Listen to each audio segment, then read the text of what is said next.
Bugün ilimizde sigarayı bırakma kampanyası neticesinde yoğun bir katılımın sonucunda sigarayı bırakan kardeşlerimizin içerisinden yapılan çekilişle 4 kardeşimizi belirlemiş olduk.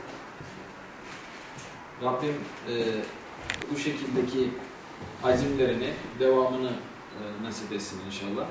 Tabii sağlık 2026'ya şöyle demiştik, 2025 yılına son bir ayında 2026'ya sağlıkla ve sigaraya veda ederek güzel bir başlangıç yapmaları için vatandaşlarımıza duyuruda bulunmuştuk.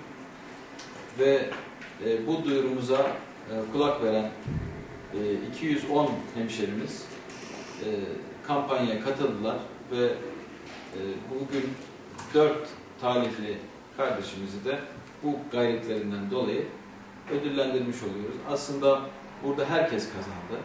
Bu kampanyaya katılan ve sigarayı bırakan herkes kazanmış oldu. Önümüzdeki günlerde, yıl içerisinde bu kampanyaları tekrarlamak istiyoruz. Hedefimiz Türkiye'de Siirt'i sigarayı hiç kullanmayan iller arasına sokmak. Biz vatandaşlarımızın her zaman yanındayız. Sağlık Müdürlüğümüz de bu konuda gerekli tedbirleri alıyor. Sigarayı bırakma polikliniklerimiz var.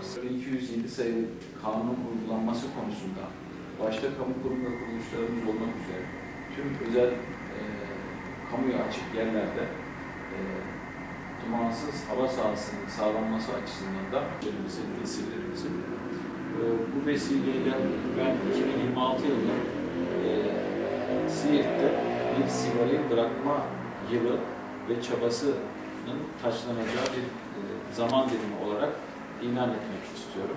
Arkadaş ortam vesilesiyle sigarayla tanıştım ama biliyorsunuz bu tanışıklığımı çabuk bırakmak istedim.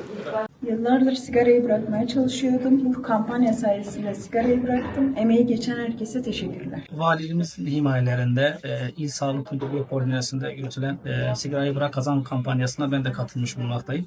En önemli katılma sebebim çocuklarımın sağlığı. Sağlıkları açısından ben sigarayı bıraktım. Bu kampanyanın kazananı çocuklarım oldu, ben değil. Teşekkür ederim. Sağlıklı bir yaşam için herkesi sigara bırakmaya davet ediyorum.